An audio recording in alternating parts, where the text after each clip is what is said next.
wabarakatuh. Perkenalkan, saya Dr. Ranti Mezatri MPD, dosen tetap Departemen Pendidikan Guru Sekolah Dasar, Fakultas Ilmu Pendidikan Universitas Negeri Padang. Video ini merupakan bagian dari pernyataan diri dalam unjuk kerja Tridharma Perguruan Tinggi atau PDD UKT-PT untuk sertifikasi dosen tahun 2026 khususnya pada bidang pengajaran. Pada video ini saya ingin menyampaikan pelaksanaan perkuliahan terkait mata kuliah yang sesuai dengan bidang keahlian saya, yaitu manajemen kelas di SD. Mata kuliah manajemen kelas di SD merupakan mata kuliah yang membekali mahasiswa PGSD dengan pemahaman konseptual dan keterampilan praktis dalam mengelola kelas secara efektif, humanis, dan adaptif sesuai dengan karakteristik peserta didik sekolah dasar. Mata kuliah ini bertujuan membentuk calon guru SD yang mampu menciptakan pembelajaran yang tertib, bermakna, dan mendukung keberhasilan kurikulum serta tujuan pendidikan nasional. Mahasiswa juga dilatih mengintegrasikan strategi manajemen kelas ke dalam perencanaan pembelajaran, serta melakukan evaluasi dan refleksi secara praktis dan profesional melalui pendekatan yang teoritis dan praktis melalui studi kasus, simulasi, dan micro-teaching. Adapun CPL pada mata kuliah ini disesuaikan dengan profil lulusan yang disusun oleh Asosiasi Himpunan Dosen PGSD Indonesia dan sudah divalidasi oleh DPMI FIP UNP. CPL pertama, mahasiswa mampu menguasai konsep teoritis pendidikan, pembelajaran, penilaian, teknologi, dan muatan pembelajaran di sekolah dasar berdasarkan pemikiran logis dan praktis. CPL yang kedua, mahasiswa mampu merancang, melaksanakan, dan mengevaluasi pembelajaran di sekolah dasar berdasarkan pemikiran logis, kritis, kreatif, inovatif, sistematis, dan beradaptasi terhadap perubahan situasi yang dihadapi saat sekarang ini. CPL ketiga, mahasiswa mampu menerapkan keterampilan praktis dan pengetahuan yang diperoleh dari pemecahan masalah, pendidikan, dan pembelajaran secara prosedural. CPL keempat, mahasiswa mampu memformulasikan penyelesaian masalah secara prosedural, baik secara mandiri maupun berkolaborasi berdasarkan pemikiran logis, kritis, kreatif, sistematis, dan beradaptasi terhadap situasi permasalahan yang dihadapi. Dan CPL 6, mahasiswa mampu mengembangkan profesi berkelanjutan melalui penugasan dan penerapan prinsip-prinsip pemecahan masalah dan pembelajaran secara prosedural disertai sikap mandiri dan tanggung jawab. Selanjutnya CPMK pada mata kuliah ini terdiri dari 6 CPMK. CPMK pertama yaitu mahasiswa mampu menganalisis konsep teoritis manajemen kelas di sekolah dasar yang meliputi pengelolaan lingkungan fisik, sosial emosional, disiplin positif, serta penguatan motivasi belajar secara logis dan kritis. CPMK kedua, mahasiswa mampu merancang sistem manajemen kelas yang efektif, inklusif, adaptif, dan sesuai dengan karakteristik peserta didik dan konteks sekolah dasar. CPMK ketiga, mahasiswa mampu mensimulasikan dan menerapkan strategi manajemen kelas yang preventif, korektif, penguatan perilaku positif, serta sistematis dan reflektif. CPMK keempat, mahasiswa mampu mengevaluasi efektivitas praktis manajemen kelas berdasarkan situasi, kasus, dan observasi lapangan, dan merumuskan perbaikan secara argumentatif. Lalu CPMK kelima, mahasiswa mampu memformulasikan solusi terhadap permasalahan manajemen kelas di sekolah dasar secara prosedural, kolaboratif, dan berbasis pada data. CPMK ke-6, mahasiswa mampu menunjukkan sikap profesional, adaptif, dan bertanggung jawab dalam mengelola kelas serta menyusun rencana pengembangan kompetensi diri sebagai calon guru SD yang profesional. Mata kuliah ini diberikan kepada mahasiswa PGSD semester 5 dengan kode mata kuliah PGSD 1612116 dengan bobot 2 SKS. Mata kuliah ini diselenggarakan dalam 16 kali pertemuan tatap muka dengan rincian 14 kali pertemuan materi dan 2 kali pertemuan masing-masing untuk ETS dan EAS. Materi perkuliahan ini membahas terkait dengan hakikat dan konsep manajemen kelas di SD, teori manajemen kelas, karakteristik peserta didik usia SD, iklim dan budaya kelas, pengembangan lingkungan fisik kelas, penyusunan aturan dan prosedur kelas, strategi preventif, pengelolaan perilaku, penanganan masalah perilaku, komunikasi efektif, manajemen kelas inklusif, integrasi manajemen kelas dalam perencanaan pembelajaran, motivasi belajar, dan evaluasi efektivitas manajemen kelas. Pada akhir semester, mahasiswa diberikan final project terkait dengan pengembangan manajemen kelas inovatif di sekolah dasar untuk mengembangkan pemahaman dan keterampilan praktis dalam merancang serta menerapkan strategi pengelolaan kelas yang efektif, inovatif, dan berpusat pada peserta didik. Proyek ini dilaksanakan secara kelompok dengan menghasilkan berbagai produk pembelajaran seperti laporan perancangan manajemen kelas, video simulasi pengelolaan kelas, poster dan infografis edukatif, serta studi kasus, buku saku manajemen kelas, dan program pengembangan iklim kelas yang positif. Dalam penyelenggaraan mata kuliah manajemen di sekolah dasar, saya menerapkan pendekatan delivery, interaction, dan assessment sebagai kerangka utama proses pembelajaran. Pada aspek delivery, materi disampaikan melalui kombinasi penjelasan konseptual, studi kasus, analisis video pembelajaran, dan pemanfaatan media digital dan platform LMS UNP yaitu Smile, unp.ac.id. Pendekatan ini bertujuan agar mahasiswa tidak hanya memahami konsep manajemen kelas secara teoritis, tetapi juga mampu mengaitkannya dengan berbagai situasi nyata yang dihadapi guru sekolah dasar di SD. Pada aspek interaction, pembelajaran dirancang secara kolaboratif melalui penerapan model pembelajaran yang berbeda pada setiap pertemuan. Model pembelajaran ini terdiri dari fluid classroom, case-based learning, problem-based learning, dan pada akhir semester, mahasiswa diberikan project-based learning. Mahasiswa didorong untuk menganalisis permasalahan autentik, berdiskusi dalam kelompok, dan menyampaikan argumentasi berdasarkan teori, serta merancang solusi inovatif terhadap berbagai tantangan pengelolaan kelas.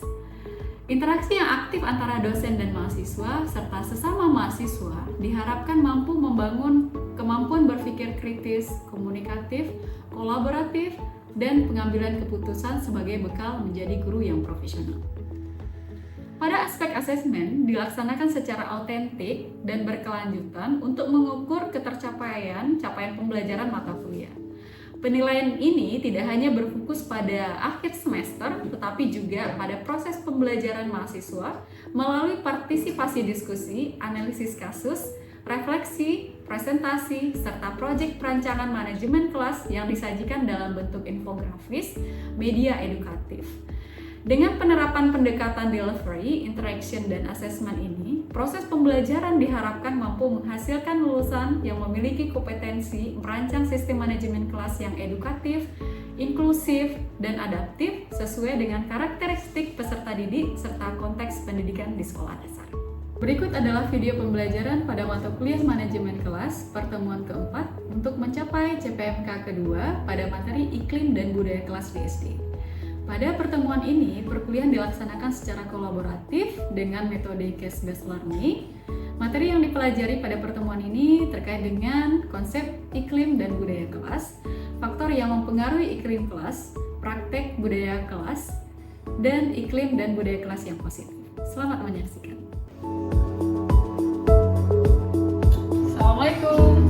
Waalaikumsalam warahmatullahi wabarakatuh. Halo Anda semuanya, gimana kabarnya? Sehat, Ibu. Sehat atau baik? Sehat. Alhamdulillah sehat dan baik. Oke, hari ini Ibu mau cek dulu kehadiran kalian, tapi kehadirannya cek aja di MyWNP ya. Oke, silakan diambil langsung cek kehadirannya secara online di MyWNP kita. Oke.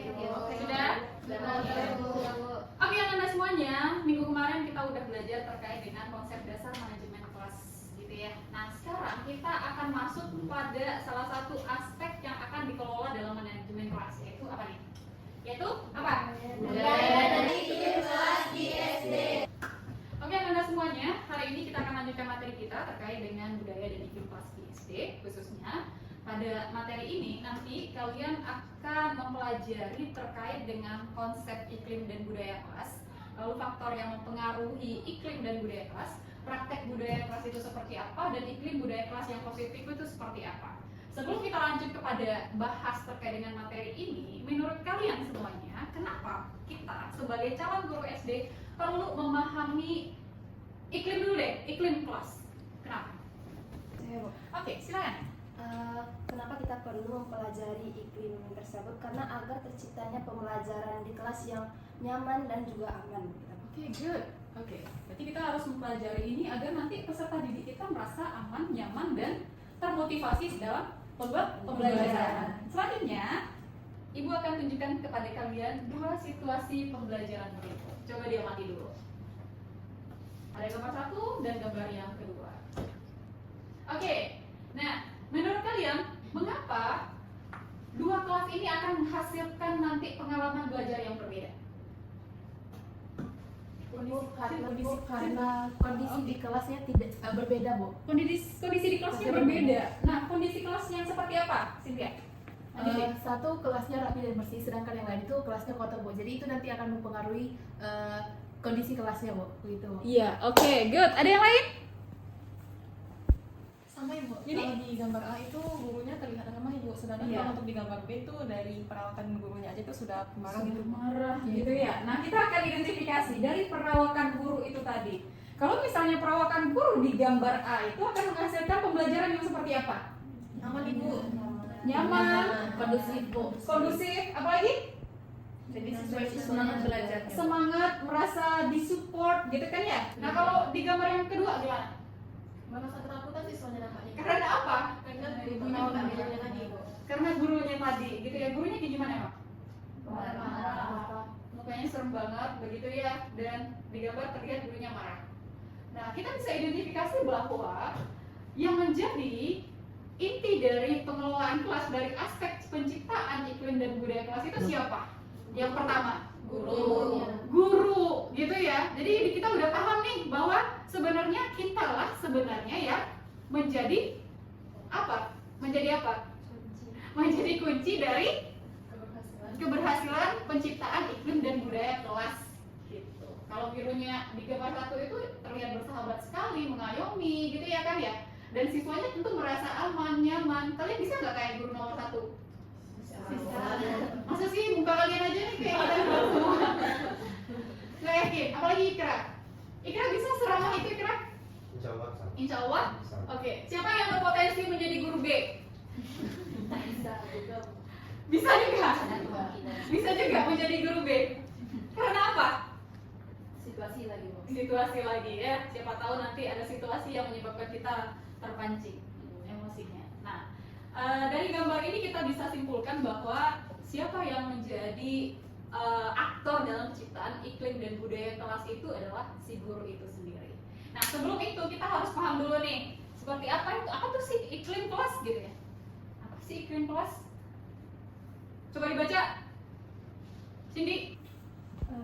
Pengertian dari iklim kelas itu Bu, kondisi atmosferik, emosional, psikologis, dan sosial kelas yang dirasakan secara subjektif oleh siswa dan guru dalam interaksi harian yang berorientasi pada persepsi kenyamanan belajar dan rasa aman emosional siswa SD di ruang kelas itu. Oke, nah itu yang disebut dengan iklim kelas. Kalian pernah merasakan nggak di dalam kelas itu rasanya semuanya oke-oke aja, sarana prasarananya oke, lengkap gitu ya. Lalu apa lagi ya? Sumber belajar kalian juga sudah memenuhi, lingkungan belajarnya bersih, tapi sepertinya kelas itu rasanya kok agak canggung ya, kok agak sedikit membosankan ya, kok agak sedikit menyeramkan ya. Ketika kalian misalnya, pernah nggak kalian merasakan hal seperti itu ketika masuk kelas? Nah ini ternyata 3 SKS loh, kok ternyata saya merasa kapan ya berakhir waktu 3 SKS? Pernah? Pernah nggak kalian merasakan, wah sekarang 3 SKS tapi sangat enjoy, nyaman, terus kalian merasa bergairah sekali di kelas itu? Pernah nggak kalian merasakan hal demikian? Dan seolah-olah 2 SKS atau 3 SKS itu berjalan kayak air aja. Pernah merasakan? Pernah merasakan dua kondisi itu? Kira-kira karena apa? Iklim kelasnya belum tercipta Ibu. Iklim kelasnya belum tercipta di kasus yang pertama. Kasus yang kedua? Iklim kelasnya sudah tercipta. Iklim kelasnya sudah tercipta dan berjalan dengan baik. Very good. Nah, jadi sebenarnya iklim kelas atau kondisi psikologis ya yang kita rasakan saat berada di suatu lingkungan tertentu. Hangat bukan berarti suhu, tapi hangat yang kita rasakan dalam hati kita dan pikiran kita. Dingin bukan berarti suhu, tapi dingin yang kita rasakan di mana? Dalam hati dan pikiran kita ketika berada di dalam situasi tertentu atau kelas tertentu, gitu ya. Nah, itu dia tadi. Jadi indikator dari iklim kelas yang kondusif itu seperti yang kalian bahas tadi, yaitu rasa aman, adanya dukungan sosial, dan keberaturan yang menenteramkan peserta didik kita gitu. Selanjutnya terkait dengan kita bahas lagi nih budaya kelas. Nah, budaya kelas itu apa lagi sih? Apa sih bedanya iklim dan budaya? Oke, siapa yang mau baca? Saya Bu. Oke, silakan ini.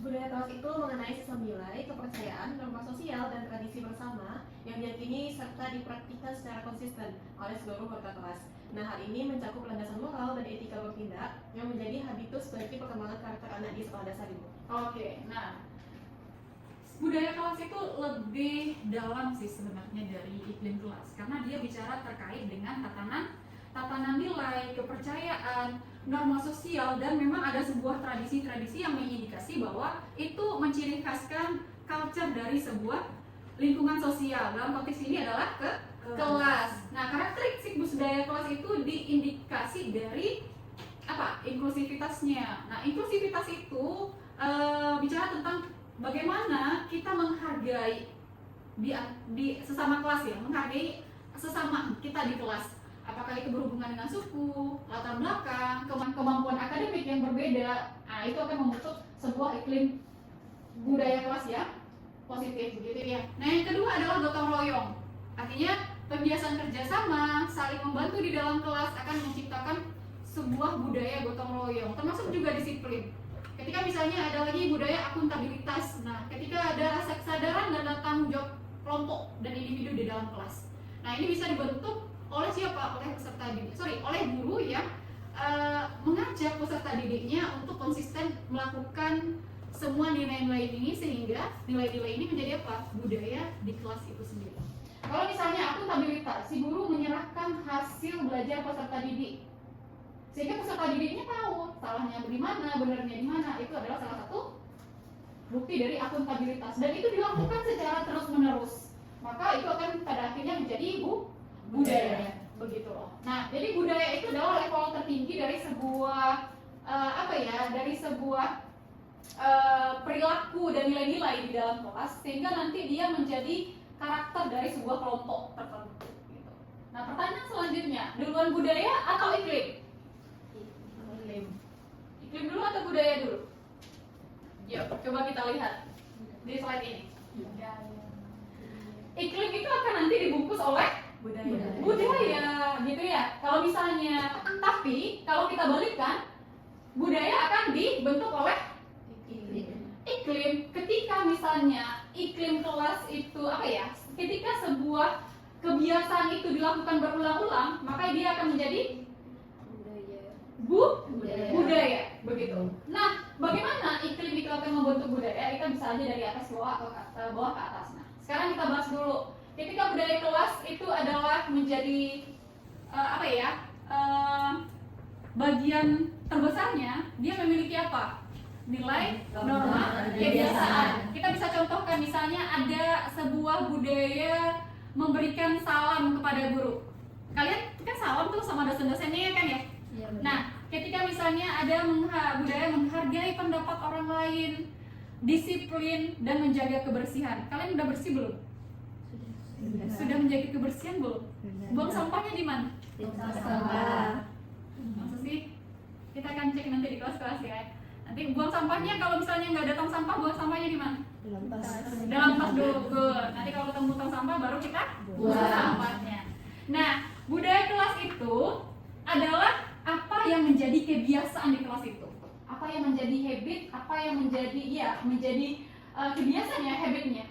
Lalu iklim kelas itu sebagai dampaknya. Ketika budaya itu sudah dibiasakan atau budaya itu positif gitu ya, terbentuk dalam diri peserta didik kita, maka suasana kelas itu akan menjadi apa? Aman, nyaman, menyenangkan, inklusif begitu ya. Dan pada akhirnya akan berdampak kepada apa?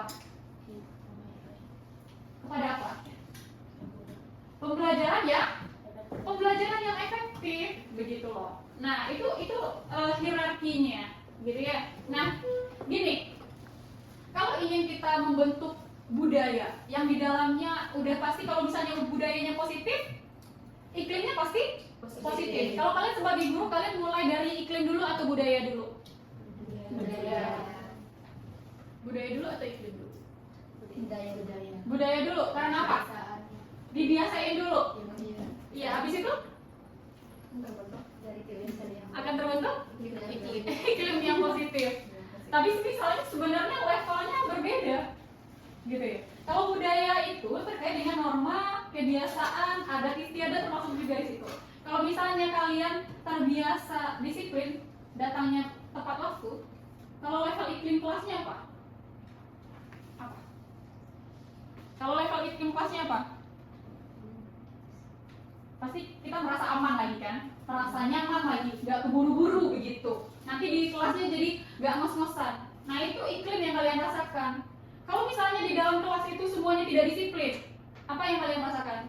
Terlambat memulai pembelajaran, gitu kan ya? Nah jadi iklim dan budaya itu sebenarnya berada pada level yang berbeda, tapi kita harus melakukannya secara berbarengan. Kalau membentuk iklim kayak gimana dulu? Ciptakan situasi yang mendukung atmosfer pembelajaran yang efektif. Kalau misalnya kita ingin membangun budaya gimana? Pembiasaan, gitu. Oke, baik. Tadi kita udah bahas ya terkait dengan bagaimana konsep dari manajemen kelas, konsep dari iklim dan budaya kelas, dan kita juga udah tahu dimensi dan indikatornya, dampaknya terhadap pembelajaran peserta didik. Sekarang kita akan coba untuk menyelesaikan sebuah kasus dari budaya dan iklim kelas. Nah, sekarang Ibu minta kalian untuk membagi diri menjadi 3 kelompok. Biar gampang, yang di depan 1 kelompok, yang di belakang dibagi menjadi 2 kelompok. Ya. Tolong posisikan dirinya. Sebelum Ibu akan bagi kasus.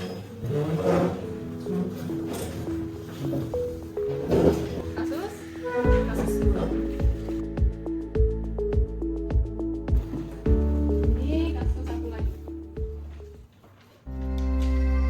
Oke, kalian masing-masing sudah dapat kasus ya. Nah, sekarang tugasnya adalah coba baca kasusnya dengan seksama, lalu temukan akar dari permasalahan di kasus tersebut, dan pada akhirnya nanti kalian Ibu minta untuk merekomendasikan solusi dari kasus terkait dengan iklim dan budaya yang ada pada kalian.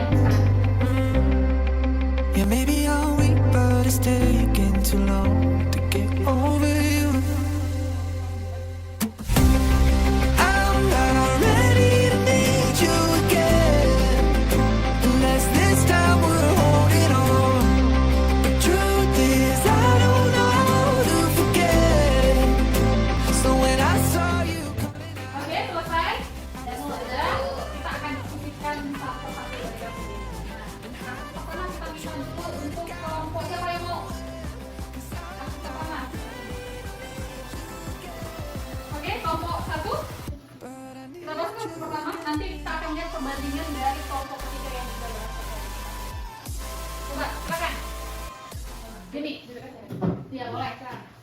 Jadi untuk studi kasus yang pertama itu mengenai perundangan Ibu. Iya, Deskripsi kasusnya ini dia terjadi di kelas 4 SD, dan di SD itu terbentuk kelompok murid populer yang sering mengejek teman yang belum belajar membaca dan lambat dalam berhitung Ibu.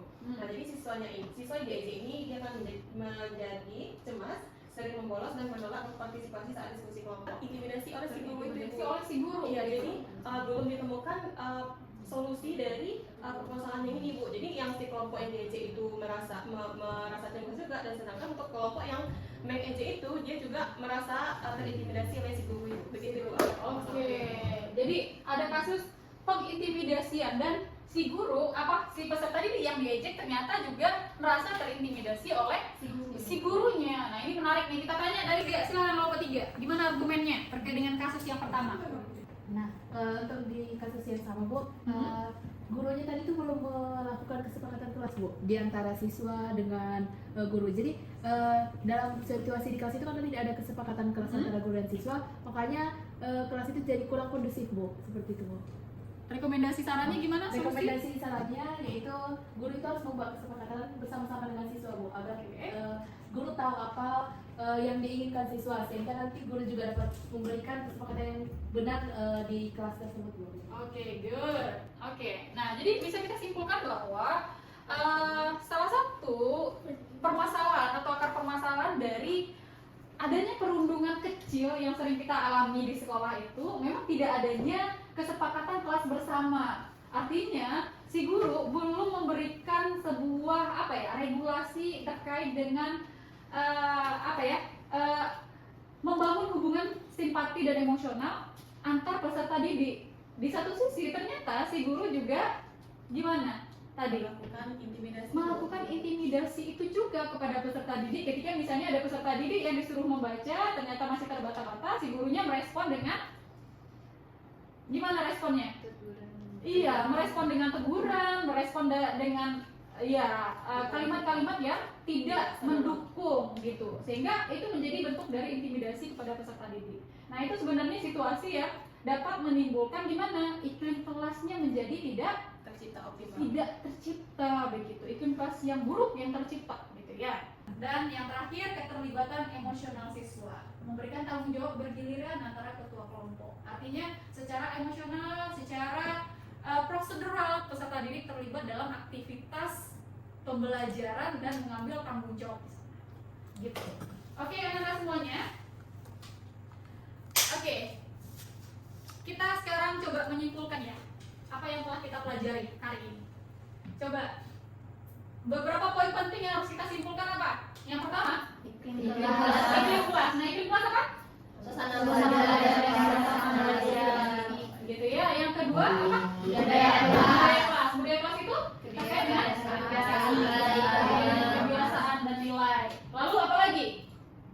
Yang awal pertama yang Ibu sampaikan bahwa guru adalah sebagai aktor utama atau arsitek dalam membangun iklim dan budaya kelas. Jadi manajemen kelas yang efektif harus mampu menciptakan lingkungan belajar yang nyaman, inklusif, adaptif, dan memotivasi setiap peserta didik. Oke, nah baiklah anak-anak semuanya, kita lanjut pada kuis.